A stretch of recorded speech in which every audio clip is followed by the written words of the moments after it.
Bab 4062, Serangan Kalajengking Pasir. Setelah memikirkan adegan tertentu, Erikin tiba-tiba memiliki ide. Ben, binatang besar pemakan besi, menggaruk-garuk kepalanya, merasa nama ini sedikit aneh. Ben, kedengarannya sangat bagus. Aku ingin dipanggil Ben, kata binatang kecil pemakan besi dengan bersemangat. Tidak bisa. Penyelamat mengatakan bahwa namaku adalah Ben.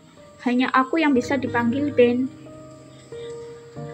Binatang besar pemakan besi memelototi adik laki-lakinya dan kembali memukul kepalanya. Sejak itu, kedua bersaudara itu mengenali kedua nama itu dengan bingung. Selanjutnya, kedua binatang itu memimpin Erikin menuju arah kota pasir. Namun, Erikin tidak bermaksud untuk pergi bersama, tetapi mengeluarkan teknik Hyok, memurnikan obat, dan dengan ragu bertanya kepada mereka berdua, apakah teknik Hyok memurnikan obat ini enak atau tidak? Ben dan Benny mengendus hidung mereka untuk waktu yang lama, dan akhirnya sampai pada kesimpulan bahwa baunya enak, tetapi terlalu sulit bagi mereka untuk makan. Dengan adanya jawaban ini, Erikin merasa lebih tenang. Dia berencana untuk memasuki ruang memurnikan obat dengan ketenangan pikiran dan terus memulihkan diri. Tapi saat hendak terbang masuk, tiba-tiba Erikin mengangkat kepalanya dan melihat ke langit seolah dia tidak melihat sesuatu. Matahari terlihat tinggi, tidak ada yang luar biasa. Setelah menggelengkan kepalanya, sosok Erikin menghilang di tempatnya. Setelah kedua binatang pemakan besi pergi, sebuah sosok tua berangsur-angsur muncul di udara. Tidak disangka, bocah ini disukai oleh binatang pemakan besi. Benar-benar sangat beruntung. Karena kamu sudah aman, maka aku sudah bisa pergi. Berbicara pada dirinya sendiri, sosok tua itu menghilang lagi. Ben berjalan selama 3 jam lagi dengan slip Hyok di punggungnya. Dan ketika Erikin muncul kembali, dia telah sepenuhnya memulihkan kekuatannya. Tetapi, bahkan setelah sekian lama, masih ada pasir kuning tak berujung di sekelilingnya. Dan sepertinya tidak ada yang berubah kecuali serangkaian jejak kaki yang tertinggal. Tidak terus berada di punggung Ben, Erikin mendarat tepat di sampingnya. Meskipun kedua bersaudara itu memiliki hubungan baik dengannya dan menganggapnya sebagai penyelamat mereka, jika Erikin duduk di punggung Ben, pihak lain mungkin tidak akan memiliki keluhan. Namun, nyatanya, ketika seorang kultivator biasa langsung menunggang di punggung pihak lain, itu akan membuat iblis monster lebih mudah merasa jijik dengan kehilangan niat baik mereka.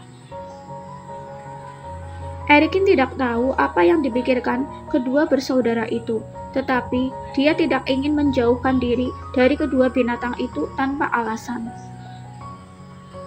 Tentu saja jika iblis monster mengambil inisiatif untuk mengizinkannya, itu akan menjadi masalah lain. Misalnya, sebelum Yulita Zhu menggendong Erikin, karena keduanya hidup dan mati bersama, mereka berdua menganggap satu sama lain sebagai saudara. Yulita Zhu berinisiatif membiarkan Erikin duduk di atasnya.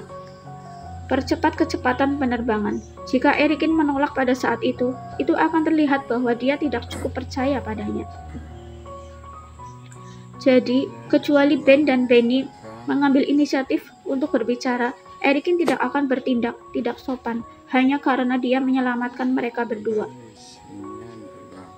Jadi 1 orang dan 2 beruang berjalan maju, dan langit berangsur-angsur menggelap. Penyelamat, langit gelap, dan akan ada banyak iblis monster. Melihat matahari terbenam, Ben berkata dengan tiba-tiba, apakah iblis monster di sini masih berani menyerangmu? Erikin bertanya dengan rasa ingin tahu. Kedua saudara itu sama-sama berada di fase penilaian 2 kegagalan. Mereka tidak membuat masalah, tetapi iblis monster di sini berani memprovokasi mereka. Serangga kecil di sini sangat kuat dan berkelompok. Kami tidak bisa mengalahkan mereka, kata Benny dengan malu-malu. Saat dia berbicara, terdapat suara teredam di pasir di depannya. Kemudian, seekor kalajengking pasir dengan panjang kepala lebih dari 1 meter dan cangkang punggung berwarna kuning keluar dari dalam. Seluruh tubuh kalajengking pasir ini ditutupi dengan cangkang keras dan bersinar dengan cahaya berminyak di kegelapan senja.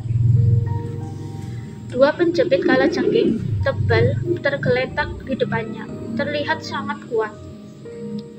Ekornya yang hampir sepanjang badan berdiri di belakang badan seperti tiang bendera, dan lampu hijau di duri ekor bersinar, yang sepertinya sangat beracun. Ketika kalajengking pasir ini muncul, segera diikuti oleh yang kedua, kemudian yang ketiga. Sebanyak 8 kalajengking pasir, semuanya muncul dari dalam gurun. Semuanya memancarkan aura fase penilaian 1 penurunan. Dan posisi mereka membentuk setengah lingkaran, mengelilingi jalan di depan Erikin sepenuhnya. Ben dan Benny meraung, memperingatkan pada binatang ini untuk jangan mencari kematian. Dan kalajengking pasir ini menatap tajam pada 1 orang dan 2 beruang dengan mata hijau mereka, membuat suara serak dari mulut mereka, dan tidak mengambil inisiatif untuk menyerang, seolah-olah memperingatkan mereka untuk tidak mendekat. Rupanya, aura 2 kegagalan binatang pemakan besi juga membuat kalajengking pasir ini sedikit merasa takut, tidak bersedia dengan mudah menyinggung mereka. Namun, pada saat ini, Erikin dengan tajam mendengar gemuruh pertempuran dan beberapa teriakan di depan kalajengking pasir. "Tolong aku, adik seperguruan, bertahanlah." Erikin menggerakkan telinganya, kedua suara ini terdengar akrab. "Benny, bunuh kalajengking pasir ini."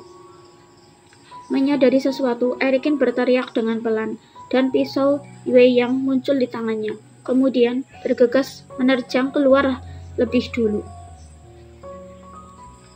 Melihat Erikin berani bergerak, 8 kalajengking pasir itu sangat marah. Seekor kalajengking pasir melambaikan penjepitnya dan menggerakkan ke arah Erikin, seolah-olah berniat menjepit lengan Erikin dan memotong lengannya. Dan Erikin menyipitkan matanya dan menebaskan pisau Yue Yang-nya. Di penjepit kalajengking yang kokoh, serangkaian percikan api bersinar, dan penjepit kalajengking ini dibelah oleh Erikin. Kemudian darah hijau mengalir keluar. Tidak disangka tidak putus. Seluruh tubuh kalajengking pasir berkedut kesakitan, dan Erikin merasa sedikit terkejut. Memegang pisau Yue Yang tingkat kelima, yang terkenal dengan ketajamannya, dia menyerbu dan menyerang maju. Bahkan penjepit kalajengking pun terretak. Tidak ada waktu untuk terkejut. Erikin sepertinya memiliki mata di belakang kepalanya, berbalik dan menebas dengan ganas. Seekor kalajengking pasir yang menyelinap masuk terkena kekuatan ini, dan tubuhnya segera terbang mundur, menendang tumpukan kerikil. Melihat lebih banyak kalajengking pasir menyerbu, dia tidak punya waktu untuk bermain dengan mereka. Dengan hawa dingin di matanya, Erikin bangkit dari tanah dan terbang ke tengah udara, sementara cahaya Reiki pada pisau Yue Yang menerangi langit malam. Ilmu 7 pedang pembunuh. Ketujuh cahaya pisau, seperti meteor yang jatuh ke tanah, dengan cepat menyerbu ke arah kalajengking pasir ini. Dan setelah menebas dengan pisau, Erikin mengangkat pisau Yue Yang lagi. Terus-menerus mengeluarkan 21 cahaya pisau, menerbangkan kalajengking pasir itu berulang kali, kemudian memotong kepala mereka. Akhirnya, kalajengking pasir ini semuanya menunjukkan rasa ketakutan, kemudian mati-matian menggali ke dalam pasir, ke dasar pasir. Ben dan Benny meraung pada saat ini dan bergegas menerjang keluar. Cakar beruang mereka yang berat jatuh, langsung menghancurkan 2 kalajengking pasir yang terluka parah. "Pergi ke sana." Setelah membunuh kalajengking pasir ini, Erikin tidak berhenti, tetapi terus terbang menuju suara tersebut. "Kakak seperguruan, bagaimana jika kamu pergi terlebih dahulu? Aku sudah tidak bisa bertahan lagi." Di daerah lain, seorang orang tua berambut putih dan seorang pria tua berambut abu-abu terjebak di gurun oleh puluhan kalajengking pasir.